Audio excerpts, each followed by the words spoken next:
욥기 여섯 번째 고엘 리디머, 욥기 19장 25절에서 27절 봉독했습니다.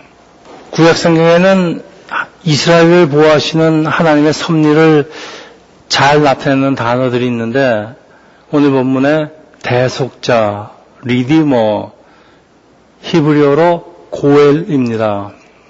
고엘은 기업, 인헤리턴스라는 단어에서 유래하는데, 기업은 제비를 뽑아 얻는 것, 자기 몫을 받는 것, 상속, 계승, 유업의 뜻을 가지고 있는데, 이집트에서 나온 이스라엘이 가나안 땅에 들어가 대가 없이 땅을 분배받고 그 자손 대대로 상속되기 때문입니다. 따라서 성경에서 말씀하는 기업, 인헤리턴스는 온 집안에 상속되는 경작지, 땅만이 아니라 그 집안에 속한 모든 것, 사람의 생명까지 포함해서 하나님께 받은 모든 것을 의미합니다. 자, 기업이라는 단에서 유래하는 고엘의 근본 정신이 모든 것은, 모든 것의 소유권은 하나님께 있다. 하나님이 우리에게 주신 것은 잠시 맡기시는 것이지, 사람은 단지 기업의 관리자이지 소유주가 아니다. 그러니까 물질에 대한 우리 하나님 백성 크리스찬의 가치관이 어떠해야 되는지를 잘 말해줍니다. 그래서 소유권의 청지기 개념은 성경 시작부터 흐르는 기본 정신입니다.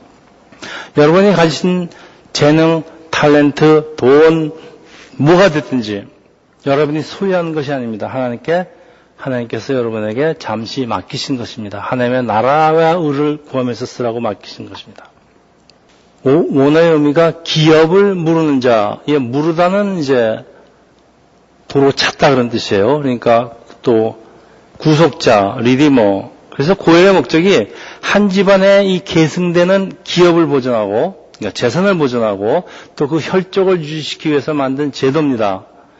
사람이 어려움을 당할 때 그 사람을 구해줄 의무와 권리가 있는 가장 가까운 친족이 보통 형제나 부자지간 되겠죠. 고엘이 됩니다. 그래서 그 고엘에 세 가지 기능이 있는데, 첫째, 형편이 어려워서 상속받은 기업을 팔게 되었어도 나중에 합당한 대가를 지불하면은 이 팔았던 것을 물르고 땅을 되찾아올 수 있는 그 이유가 땅을 팔았다고 해도 소유권을 넘긴 게 아니고요. 잠시 경작권을 넘긴 것이기 때문에 언제든지 되찾을 수가 있다는 게 이 고엘의 정신입니다. 정말 그 중요한 그 고엘의 의미는 우리가 빚 때문에 종으로 팔려간 사람도 언제든지 몸값을 지불하면 구해올 수가 있습니다. 돈이 생겼을 때. 그러니까 구해올 수 있다. 이걸 이제 우리 한자로 구속하다. 구속할 수 있다는 게 이제 고엘의 그 정신입니다. 둘째, 당시 여자에게는 상속권이 없죠. 근데 이제 아들을 낳지 못하고 남편이 죽어버리면은 그 미망인은 상속을 받지 못하기 때문에 생계를 유지할 방법이 없어요.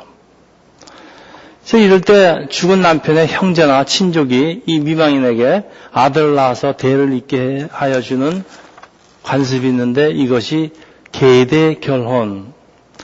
이 결의 한 형태죠. 그러니까 룻기라는 그 성경의 핵심 스토리입니다. 가나안 정탐꾼 살몬과 기생 라합 사이에 태어난 아들 보아스가 이 모압 여인 룻과 결혼해서 아들을 낳고, 그 아들이 증손자가 다윗이죠. 그리고 이 다윗의 자손으로 예수 그리스도의 족보가 이어집니다. 자, 셋째, 사람이 살해를 당하면은 그 원수를 갚은 권리가 있는 가까운 친척이 또 고엘입니다. 그런데 실수로 살해난 경우, 살인의 억울한 누명을 쓰는 경우, 이 복수심에 불타는 살해당한 사람의 가족, 고엘로부터 무고한 사람을 보호하기 위한 것이 바로 구약에 나와 있는 도피성 제도. 이 도피성은 오늘의 교회를 상징합니다. 여러분, 도피성에 대해서 더 자세히 알고 싶으면은 제가 한 설교 중에 여호수아 8번째 설교에 아주 자세히 기록되어 있습니다. 자, 그래서 고엘 제도는 어려운 사람을 보호하기 위한 어떤 특별한 특별한 하나님의 배려이긴 하지만은 사실 이 제도를 통해서 이루고자 하는 하나님의 아주 중요한 섭리가 있는데, 자, 오늘도 우리 세상에 노예로 살고 있는 우리를 구하시고 돌보신 하나님의 사랑을 말씀합니다. 그래서 고엘은 사탄의 죄의 노예로 팔린 하나님 백성을 다시 찾아오는 예수 십자가 사건을 예표하는데, 과거, 현재, 미래 하나님 백성의 한 번에 구하기 위해서 엄청난 대가가 필요합니다. 모든 사람이 죄인이기 때문에 또 능력이 없기 때문에 그 값을 치를 능력이 없죠. 그래서 하나님이 사람으로 태어나시고 십자가에 달려서 모든 죄값을 지불하고 죽는 것이 바로 갈보리 십자가의 대속 사건입니다. 고엘은 굉장히 중요한 그 신학적인 의미를 갖고 있어요. 그래서 이스라엘의 고엘 제도는 하나님의 무조건적이고 우리를 위해서 십자가에 달려 죽으시는 그 무한한 사랑을 잘 보여주는 제도입니다. 자, 이제 오늘 본문에 욥기 15장에서 21장을 이제 커버하는, 욥과 세 친구들의 퍼스트 라운드가 이미 끝났습니다. 그래서 세컨드 라운드가 시작되는데 이제 논쟁이 점점 격렬해집니다. 그래서 그 친구 엘리바스가 욥이 말을 듣지 않는다고 욥을 맹렬하게 비난하는 게 15장 3절에서 5절입니다. 어찌 도움이 되지 않는 이야기를 무익한 말로 변론하겠는가? 참으로 내가 하나님 경외한 일을 그만두어 하나님 앞에 묵도하기를 그치게 하는구나. 내 죄악이 내 입을 가르치나니 내가 간사한 자의 혀를 좋아하는구나. 자, 친구들 말이 참 독설로 변하고 있어요. 자, 이런 말을 그냥 듣고 있겠습니까? 욥이 죄가 없는데. 그래서 화가 난 욥의 대답이 16장 그 내용 전체입니다. 제가 이제 몇 장을만 뽑아보겠습니다. 16장 2절입니다. 이런 말은 내가 많이 들었나니 너희는 다 재난을 주는 위로자들이구나. 재난을 주는 위로자. 영어로 miserable comforter라고 이제 번역을 했습니다. 욥은 이제 자기 친구들을 miserable comforter라고 부르는데, 찾아온 친구들이 욥의 상한 마음을 위로하기는커녕 오히려 더 상처를 주기 때문에 그렇습니다. 여러분, 어려운 사람한테 이제 충고를 하러 가서도요, 정말 도움을 주는 충고가 이게 장황하게 설명하는 긴 비판 정제가 아니고요, 짧게 위로하는 거. 우리도 항상 똑같은 잘못을 저지르고 있다는 사실을 여러분 잊으시면 안 됩니다. 어려운 사람들, 교회 사람들 위로하러 가서요, 자꾸 정죄하고 옵니다. 그 사람을 더 괴롭히고 오는 겁니다. 이러면 안 됩니다. 자, 16장 4절이 이제 욥의 반박인데요. 이게 이제 개역개정 번역이 참 어렵습니다. 그래서 제가 이제 우리말 성경으로 번역했습니다. 한번 들어보세요. 네. 하긴 자네들이 나 같은 상황이라도 나도 자네들처럼 말했을지 모르지. 나도 자네들에게 그럴 뜻한 언변을 늘어놓고 쯧쯧하며 고개를 절레절레 흔들었지도 모르지. 나도 너희들의 입장을 이해하는데 나도 너라면 그랬을 거야. 자, 친구들이 아주 그 여전히 인과응보 원칙에 묶여서 욥을 계속 비난하기만 하지만요, 욥은요 이런 상황에서도 자기를 공격하는 친구들의 입장을 이해하려고 지금 합니다. 여러분 뭘 보세요? 욥이 환난이라는 과정을 통해서 점점 큰 그릇으로 자라고 있는 거 보지 않습니까? 16장 19절에서 21절입니다. 지금 나의 증인이 하늘에 계시고 나의 중보자가 높은 데 계시니라. 나의 친구는 나를 조롱하고 내 눈은 하나님을 향하여 눈물을 흘리니 사람과 하나님 사이에 인자와 그 이웃 사이에 중재하시기를 원하노라. 여러분, 사람과 하나님 사이에 있는 중재자를 성경에서 누구라고 그럽니까? 예수 그리스도밖에 없죠. 네, 지금 욥이 예수 그리스도를 이미 얘기하고 있어요. 이제 욥이 친구들이 자기를 너무 공격만 하니까 이 친구들을 어떻게 할 희망을 버립니다. 그리고 이제 사람한테 실망하면 우리 어디로 갑니까? 하나님한테로 가죠.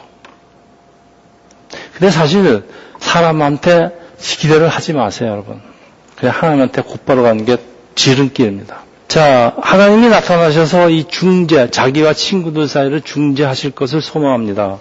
여러분, 어떠한 상황에서도 내가 믿고 의지할 나의 편이 누구라고 생각하십니까? 많은 사람들이요, 자기 남편이나 자기 아내라고 생각을 합니다. 사실 맞죠. 항상 그래서 자기 남편이나 아내가 누구하고 이제 밖에 나가서 이제 말다툼하는데 자기 편이 안 돼주는 것처럼 화가 나는 일이 없어요. 어떤 상황에서도 내가 믿고 의지할 사람은 하나님밖에 없어요. 그 환난이라는 과정을 통해서 욥이 배우는 게 바로 그겁니다. 친구도 소용없고 아내도 소용없고 다 소용없어요. 그래서 하나님이 우리한테 환난을 허락하신 이유도 그래요. 우리가 환난이라는 어려움이라는 과정을 통해야 다 이런 것들을 배우고 이제 큰 그릇이 되어가는 겁니다. 그래서 여러분 어려움을 당할 때는요. 하나님이 나를 큰 그릇으로 만들고 있구나 이렇게 생각하면은 훨씬 어려움을 이기기가 쉽고요. 또 사실 그래요.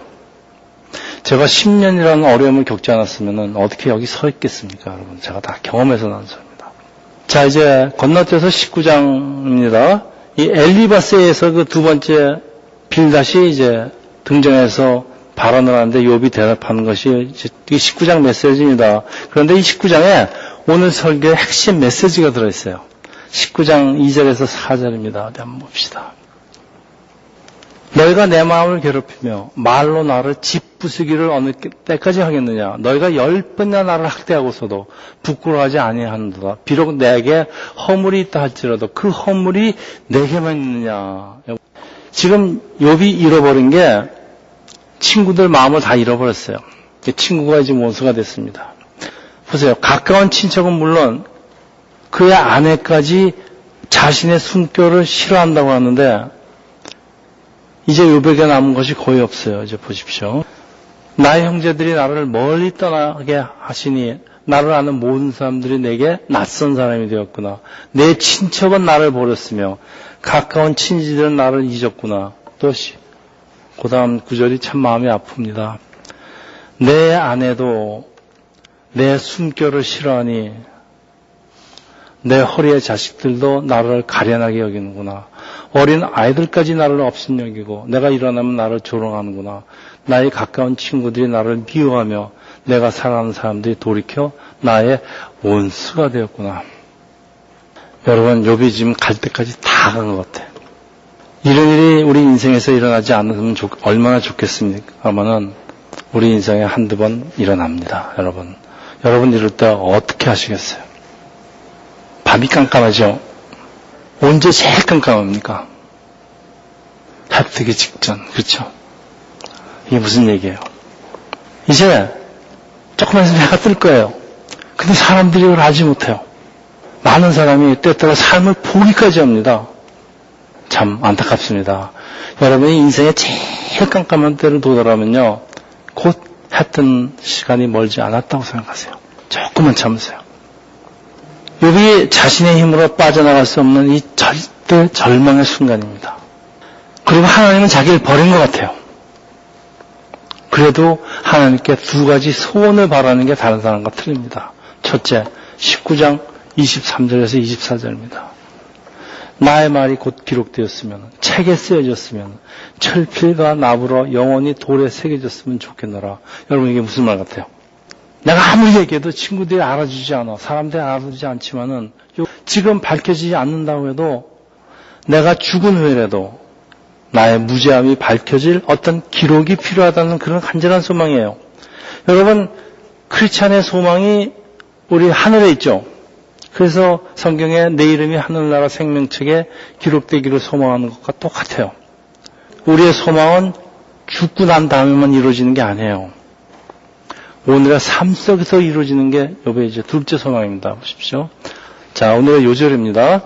내가 알기에는 나의 대속자가 살아계시니 마침내 그가 땅 위에 서실 것이다. 나의 억울함을 해결해주는 대속자가 살아계셨어요. 하나님이죠. 뿐만이 아니고요. 땅 위에 서서 나의 억울함을 밝혀줄 것이라는 소망이에요. 여러분, 이 대속자가 히브리어로 고엘입니다. 땅에 서서, 자, 이 상징적인 구원을 말하는 게 아니에요. 우리 삶 속에서 실질적으로 눈에 보이는 도움입니다. 하나님이 이 땅에서 고엘을 보내주셔서 나의 문제를 해결해 준다. 룻기에서 그 룻에게 보아스라는 남자를 보내주셔서 모든 문제를 다 해결해 주시지 않습니까, 여러분? 여러분이 이 땅에서 어려움이 있어서 있다 하더라도요, 하나님이 여러분한테 고엘을 보내주십니다. 고엘이 여러분의 친구가 될 수도 있고, 여러분의 가족이 될 수도 있고, 여러분이 전혀 모르는 사람이 갑자기 나타나서, 우리나라 말로 뭐라 하죠? 동쪽에서 귀인이 나타나신다 그러죠. 이게 바로 고엘이에요. 하나님 역사입니다. 우리 그냥 나타나는 게 아니에요. 하나님이 다 보시고 있다가 하나님이 딱 필요한 사람을 보내줍니다. 자, 그래서 이스라엘이 이런 걸 잘 알아요. 그래서 그들을 구속하는 하나님을 이스라엘의 고엘로 표현합니다. 그리고 고난받는 자를 구속하시는 분, 또 재앙과 구속으로부터 우리를 탈출시키는 분으로 묘사합니다. 자, 이제 욥이 이 고엘을 간절히 원하는 이유가, 욥이 이제 희망이 없어요. 이제 억울하게 죽게 되었어요. 자신의 억울한 죽음에 대해서 보수할 사람, 고엘이 절실하게 필요하기 때문에 그렇습니다. 사실 욥기는요, 모든 사람에게는 고엘이 필요하다는 그 필요성을 강조합니다. 왜? 우리가 이 땅에 살면서 여러분 얼마나 억울한 일을 많이 당하는지 아십니까? 근데 아무도 내 사정을 알아주는 사정이 없어요. 우리 누구한테 하소연합니까? 주님. 네. 여러분 결론부터 말씀드릴게요. 오늘 본문에. 나의 고엘이 나의 소망이에요. 예수 그리스도밖에 없어요. 그리고 계속되는 구절이 참 어렵습니다. 19장 26절. 내 가죽이 벗김을 당한 후에도 내가 육체 밖에서 하나님을 보리라. 우리말 성경. 내 살갗이 다 썩은 뒤에라도 내가 육신을 입고서 하나님을 뵐 것에. 그래서 무슨 말 같아요? 부활해서 하나님을 만나게 될 것. 그런 얘기 아니에요. 욥은 지금요, 자기에게 있는 부활 신앙을 고백하고 있어요. 그때는 자신의 무고함이 고엘이신 하나님 때문에 다 자신의 억울함이 밝혀질 것이다. 그런 뜻이에요. 네, 19장 27절입니다. 내가 내 눈으로 그를 보기를 낯선 사람처럼 하지 않을 것이니 내 마음이 초조하구나. 지금은 하나님이 나를 낯선 사람처럼 보이시지만, 하나님이 나를 버린 것처럼 보이지만은, 그때는 나의 순결한 모습을 볼 것이다. 그리고 내 마음이 초조하구나라고 번역되는데요. 이걸 NIV 번역이 이렇게 되어 있습니다. How my heart yearns within me. 그때가 오기를 내 마음이 얼마나 갈망하는지, 이런 뜻이에요. 내가 얼마나 이때를 기다리고 있는지, 얼마나 힘드니까 그러겠어요. 자, 우리 하루하루의 삶 속에서 얼마나 답답하고 우울하고 희망이 없으면 그때를 갈망할까요? 욥은 세상에서 모든 희망을 잃었지만요, 부활의 약속만은 굳게 붙들고 있는데, 지금도 부활에 대한 소망은 우리 크리스찬을 어떤 상황에서도 굳건하게 지키고 있는 거 우리가 보지 않습니까? 자, 그래서 결국 하나님이 우리 폭풍 속에서 나타나시고요. 그래서 욥의 친구들을 책망하십니다. 그 욥을 편을 들어주십니다. 여러분, 부활 신앙을 지금 보고 있지 않으세요? 욥이요, 아브라함과 동시대 인물이에요. 그러니까 BC 한 2000년 전 얘기입니다. 그러니까 욥, 이 성경의 제일 오래된 문서가 부활 신앙을 지금 힌트하고 있지 않습니까? 굉장히 놀라운 사실입니다. 우리가 욥에서 발견하는 게 또 있어요. 자, 부활 신앙뿐이 아니에요. 이 땅에서 불의가 판치고 의인이 고난을 받는다고 하더라도 하나님이 나타나셔서 고열을 보내주세요. 그러니까 하나님의 백성에게는 모든 것이 협력하여서 선이 된다. 오늘 사는 우리 크리스천에게 똑같이 적용됩니다. 그래서 사도 바울이 우리에게 권유합니다. 로마서 8장 27절. 여러분 너무나 잘 아시는 겁니다. 우리가 알거니와 하나님을 사랑하는 자, 고의 그 뜻대로 부르심을 자들에게 모든 것이 합력하여 선을 이루노라. 또 있어요. 고린도전서 13장 10절. 사람이 감당할 시험 밖에는 너희가 당한 것이 없나니 오직 하나님 믿부사 너희가 감당하지 못할 시험을 당함을 허락하지 않고 시험을 당할 쯤에 또한 피한 길을 내서 너희로 능히 감당해 하시느라. 여러분 이 두 절만 믿고요. 이 두 절을 암송하고 있으면요. 여러분 어떤 환난도 이길 수가 있습니다. 그래서 어떤 환경에서도요, 우리의 고열되시는 예수를 의지하고 살 때, 우리의 삶 속에서 모든 것이 합력하여 최선을 이룬다는 뜻이에요. 많은 사람들이 잘못 생각하고 있는 게 있어요. 그렇지 않아 이 땅에서는 참 어렵게 힘들게 고생하고 살다가 우리가 죽어서 우리가 영생을 얻어서 그때부터는 우리가 참 주님과 같이 편안하게 산다. 아니에요. 그것만 끝이 아니에요. 그렇지 않으요. 물론 천국 갑니다. 고생만 하다 가는 게 아니에요. 이 땅에서부터 이미 천국을 맛보고 사는 게 크리스찬의 삶입니다. 천국은 여기도 있다, 저기도 있다. 여러분이 이 땅에서 천국을 맛보지 못하고 사는 사람은요, something wrong입니다. 그거는 여러분의 마음의 평화가 없습니다. 여러분 이 땅에서 때로는 우리가 어렵긴 해요. 그렇지만 하나님이 언제가 내가 참고 있으면 고요를 보내주세요. 나의 도움을 보내주세요. 나의 도움이 어디서 올고 이 땅에서 나를 도와주시고 그렇게 내가 하나님을 느끼면서 내가 평화를 가지고 살다가 우리가 죽으면은 하늘나라에 들어가는 게 이게 크리스찬의 삶입니다. 세상에 왜 이런 걸 갖다가 거부하고 교회를 안 나오는지 모르겠어요. 이 사람들이 몰라서 그래요. 자, 20장에 엘리바스와 빌다시에서 또 이제 마지막 사람 소발이 등장하는데요.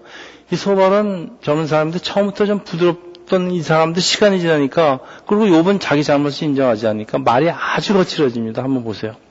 그의 아들들은 가난한 자에게 은혜를 구하겠고 그도 얻은 재물을 자기 손으로 도로 줄 것이며 그의 기골이 청년같이 강장하나 그 기세가 그와 함께 흙에 누우리라.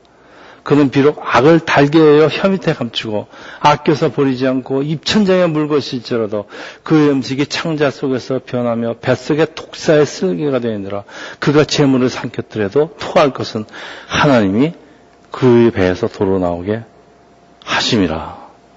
이 소발이요, 그의 아들들이라고 그러지만요, 사실은 이게 욥을 가리키는 말로 표현이 아주 격렬합니다. 욥은 악의 달콤함을 즐기는 사람, 그가 재물을 몰지더라도 하나님이 도를 거두어가신다. 그래서 욥이, 그 부자 욥이 네가 이 모양 이 꼴이다. 그리고 네 마음에 평을 걷기 때문에 이렇다. 친구가요, 하나님의 말씀을 빙자해서 온갖 이건 악담과 독설과 저주를 퍼붓는데 참 얼마나 욥이 기가 막히겠습니까? 세상이 공평한 것 같지 않다고 항변하면서 이 욥과 친구들의 이 세컨 라운드가 끝나고 이제 다음 시간에 서드 라운드가 시작되는데요. 21장 7절 다음 한번 어찌하여 악인이 생존하고 장수하며 세력이 강하나 또 21장 34절 그런데도 너희는 나를 헛되이 위로하느냐 너희 대답은 거짓일 뿐이라. 이게 여기 좀 참 탄식하면서 하는 얘기예요. 왜 악인들이 형통하는지, 왜 세상에 나쁜 짓 많이 해서 돈을 버는 사람들의 자손들은 왜 이렇게 잘 되는지 우리 이해할 수 없어요. 우리는 하나님 하시는 일을 잘 몰라요. 그렇지만은 욥이 한 가지 배우는 게 있어요. 지금 자신의 환난을 통해서 공평할 수 없는 세상을 배웁니다. 세상은 공평하지 않습니다. 여러분 절대 공평하지 않습니다. 그리고 내가 공평하지 않다는 걸 배우니까 다른 사람들의 고통을 배우고요. 그 사람들을 이해하기 시작합니다. 여러분, 이게 얼마나 중요한지 아십니까? 다시 말씀드릴게요. 우리가 다른 사람들, 참 어려운 사람들 보고요. 많은 사람들이 머리를 생각합니다. 아, 저 사람은 내가 좀 도움이 필요한 사람이구나. 내가 좀 도와줘야 되겠다. 근데 마음속에서, 머리는 그렇게 생각하는데 마음속에서 그런 감정이 나타나질 않아요. 그러니까 도와주더라도 도와주는 척만 하는 거고, 도와주는 시위만 하는 거고. 다른 사람의 고통에 내 감정이 지금 이입되고 있어요. 그렇죠? 저 사람이 정말 불쌍해지는 거예요. 이제 이런 사람들이 그 한국 영화나 드라마 보고서 불쌍한 사람 보면 같이 울어요. 감정 이입이 돼서 그래요. 예수 그리스도의 마음 아닙니까? 여러분 그 영화 보셨죠? Compassion of Jesus. 예수님은요, 우리가 고통당하고 억울함을 당하는 거 보고요, 같이 울어요. 게 뭐랍니까? Jesus wept. 예수께서 우시더라. 나사로의 죽음을 보고 우시지 않습니까? 이게 Compassion of Jesus입니다. 욥이 환난이라는 과정을 통해서 하나님이 이스라엘을 돌보시는 그 고엘의 섭리와 진정 의미를 이해하고 컴패션이 생기기 시작합니다. 그러니까 나중에 이 욥이 이제 환난을 다 극복하고요. 사회 한 구석 그 어두운 곳에서 신음하는 사람들을 위해서 그냥 두고 보지를 못해요. 하나님의 고엘로 욥이 크게 쓰임을 받습니다. 우리 젊으신 여러분들도요. 하나님의 고엘을 되기를 원합니다. 하나님이 하나님을 사랑하면요.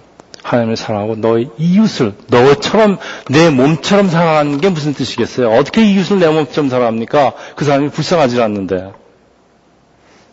근데 이런 하나님의 마음이, 하나님의 고혈이 들어오면요, 그 이유 도와주고 싶어서 내가 견디질 못합니다, 여러분. 예수 안 믿는 사람 보면요, 저 사람 지옥 것 같아서 내가 참을 수 없어요. 가서 말을 전해야지. 네. 이게 하나님이 우리한테 환난을 주시고요. 욥에게 환난을 통해서 욥을 큰 것으로 자라게 하는 그 하나님의 과정인데, 욥은 처음엔 몰랐지만 이제 점점 하나님을 이제 배우기 시작합니다. 네, 그게 욥기입니다, 여러분. 자, 그러면 이제 오늘 설교를 마무리하는데, 이 구속자, 리드머, 고엘은 아무나 되는 게 아니에요. 우리 이웃을 도와주는 고엘은 아무나 될 수가 있죠. 그렇지만 하나님이 우리를 마귀의 권세로부터 구원하시는 고엘은 아무런 합당한 자격이 있어요. 사실 세상에서도 합당한 자격이 있어요. 자, 세 가지인데, 친족, 능력자, 자원자. 이거는 우리 세상에도 해당됩니다. 예수 그리스도는 어떻게 우리의 고엘이 될까요? 네, 그 전에 말이죠. 내가 어떤 사람을 도와주고 싶어도요, 내가 돈이 있어야 도와주지. 경제적으로. 네. 내가 능력이 있어야 도와주지. 네, 다 같은 얘기입니다. 그래서, 우리 사람을 구속하는 경우에 첫째, 예수는 능력 있는 사람이 아니고 하나님이에요. 히브리서 2장 14절에서 15절. 자녀들은 혈과 육에 속하였으며 그다 또한 같은 모양으로 혈과 육을 함께 지니심은 죽음을 통해서 죽음의 세력을 잡은 자 곧 마귀를 멸하시며 또 죽기를 무서함으로 한평생 매어 종로로 타는 모든 자들을 놓아주게 하심이라. 여러분, 교회 안 나온 사람은요, 전부 다 이 사탄의 노예로 잡혀 있습니다. 죄의 노예로. 근데 사람은 못 구해요. 예수 그리스도 이름으로 구하고요. 예수만이 구할 수 있습니다. 왜? 사람에게는 원죄가 있고요. 죄의 값은 사망입니다. 우리 모든 아담의 후손들은요, 죽음의 권세를 가진 사단에게 종으로 팔려가 살고 있습니다. 세상 사람들은. 근데 사단에게 넘어간 하나님의 기업, 그러니까 사람이죠. 하나님의 기업, 사람은 찾아오는데 그냥 못 찾아옵니다. 하나님의 공의 하나님입니다. 값을 치러야만 살아옵니다. 그 엄청난 그 죄의 피의 대가를 지불해야 살아옵니다. 근데 죄가 없는 사람이 이 세상에 없어요. 그러니까 죄가 없는 하나님의 피가 필요합니다. 그래서 예수가 이 땅에 오시고요. 하나님이 이 땅에 오셔서 십자가에 달려 피를 흘리는 이유입니다. 여러분. 자, 둘째. 예수는 나의 가까운 친족입니다. 예수는 우리 크리스찬을 하나님 앞에서 한 형제, you are my brother라고 부르십니다. 사람에게 가장 가까운 친족은 누굽니까? 부모입니다. 그렇죠? 왜? 나를 만드신 분이니까. 그러니까 사람을 만드시고 사람을 자녀로 삼으신 분 하나님 아버지예요. 우리하고 일친관계인 하나님 우리하고 일친관계였습니다. 여러분. 그리고 예수님이 우리를 브라더라고 부르기 때문에 동시에 예수님은요, 우리의 제일 큰 형님 되십니까? 그러니까 예수님은 우리하고 이춘 되십니다. 하나님 일춘, 예수 하나님 이춘, 이거보다 더 가까운 우리 친족이 어디 있어요? 그래서 예수 그리스도가 우리가 제일 가까운 친족입니다. 거룩하게 하신 이와 거룩하게 함을 입은 자들이 다 한 근원에서 난지라. 그러므로 형제라 부르시기를 부끄러워하지 아니하시고. 예수님 얘기입니까? 우리를, 그래서 여러분, 이스라엘의 고열 제도가 아주 특별한 게요. 이스라엘이 하나님의 언약 백성입니다. 그래서 하나님과 아주 특별한 관련이 있습니다. 거기다 또 예수 그리스도를 말미암아서 하나님의 백성이 된 사람들에게 아주 혈연적으로 친밀함을 강조합니다. 또 하나 있죠. 피살자의 가장 가까운 친족이 원한을 갚아주죠. 근데 예수께서는 우리하고 가장 가까운 친족으로서, 우리의 고엘로서, 우리의 형제로서, 또 형제만 됩니까? 예수님은 우리를 보고 신부라고 그러십니다. 예수님은 우리의 신랑이에요. 그러면 신부 신랑 사이는 몇 천이에요? 천수 없음. 사탄으로부터 우리를 지킬 수 있는 자격이 있고 능력이 있어요. 우리를 죽이려고 쫓아다니는 그 피의 보수자를 사탄이라고 구약성경은 정의하고 있습니다. 그걸 보호하기 위해서 만든 제도가 아까 뭐라 그랬죠? 도피성. 여러분, 도피성이 뭐라 그랬어요? 그러니까 피의 보수자가 너 내 아버지 죽였지? 그러고 지금 막 쫓아오는데 이 사람이 도망을 갑니다. 근데 억울하게 도망가요. 죽이지도 않았는데 쟤는 죽였다고 생각하고 쫓아오는데 어디 갈 데가 있어요. 그러니까 이스라엘의 도피성을 6군데 만들어놨죠. 제일 가까운데. 그러니까 아무 도피성이나 이제 도망 들어가는 거예요. 도피성에 일단 들어가면은 못 쫓아와요. 여러분, 이게 오늘의 교회입니다. 교회는 아주 여러 가지 의미를 갖고 있지만요. 오늘 보면요. 여러분이 세상에서요. 세상에 있었으면은요. 마귀가 쫓아다니고 있어요, 여러분은. 여러분은 마귀로부터 도망와서요. 오늘 주일날 이 교회 도피성으로 와서 하나님을 예배드리고 있습니다, 여러분. 그걸 빼먹어요. 골프 치러 가려고. 또 하나 있어요. 아들이 없어서 대를 잇지 못하는 그 미망인과 결혼해서 아들을 낳아주는 게 계대 결혼이라고 그랬어요. 보십시오. 예수님은 우리 크리스찬은 신부로 맞아주시기 때문에 우리는 예수님과 결혼하면요. 영의 아들을 낳게 됩니다. 여러분이 전도하는 사람이 여기 영의 아들이에요. 여러분 세상에 나가서 전도하면 영의 아들을 얻지 않습니까? 자, 셋째. 고일이 되려면 자원자야 돼요. 예수님이 자원했을까요? 빌립보서 2장 6절 7절. 그는 근본 하나님의 본체시나 하나님과 동등됨을 취할 것을 여기지 않고 오히려 자기를 비워서 종의 형체를 가지고 사람들과 같이 되셨고 자원하셨어요. 여러분. 그래서 이 땅에 오시고 십자가에 죽으신 것은 이건 누가 강요된 게 아니에요. 하나님이 자원해서 제2격 성자 하나님이 자원해서 하신 겁니다. 이제 말씀을 마치겠는데 막판에 이르면요. 더 이상 갈 곳이 없어요. 그래서 사방이 꽉 막혔어. 네, 이스라엘이 출애굽해서 바알스본 바닷가에 도착했을 때 갈 데가 없어요. 도안에 든지라고 성경이 표현합니다. 갈 데가 없어요. 우리 인생에 이럴 때 참 가끔 있습니다. 여러분 이럴 때 어떡합니까? 하나밖에 뚫린 데가 없어요. 하늘. 하늘을 보고 부르짖습니다. 그래서 욥이요. 자기의 그 영원한 눈을 들어서 하늘을 바라보고 고엘 구원자가 살아계신다는 걸 확신을 가지고 하나님과 대면하기를 원합니다. 언젠지 몰라도 하나님을 대면하게 되면요. 자기의 억울함이 밝혀집니다. 그리고 최소한도 자기가 지금 왜 이런 고난을 당하고 있는지 그 이유를 알게 될 것이다. 이런 뜻이에요. 욥의 소망이 있어요. 이게 욥의 소망입니다. 욥은 환난을 통해서 하나님을 점점 알아가죠. 그리고 욥의 영혼이 점점 아주 단단해져 가고 있어요. 그리고 어느 순간에 하나님이 폭풍 속에서 욥에게 나타나십니다. 자, 이게 욥기입니다. 여러분, 우리에게도 욥 같은 그 믿음의 도약이 일어나기를 예수 이름으로 축원합니다. 할렐루야. 하나님 아버지, 오늘 욥과 친구들의 대화를 통해서 공평할 수 없는 세상을 배웁니다. 우리는 공평하지 않는 세상이지만은 우리의 고을 되시는 예수 그리스도를 의지하고 살아갈 때 주님의 신실하심이 우리와 함께 하시는 또 주님의 돌보심이 우리와 함께 하시는 하나님을 느끼고 살 수 있도록 하나님 아버지 저희들을 축복하고 선하게 인도하여 주시옵소서.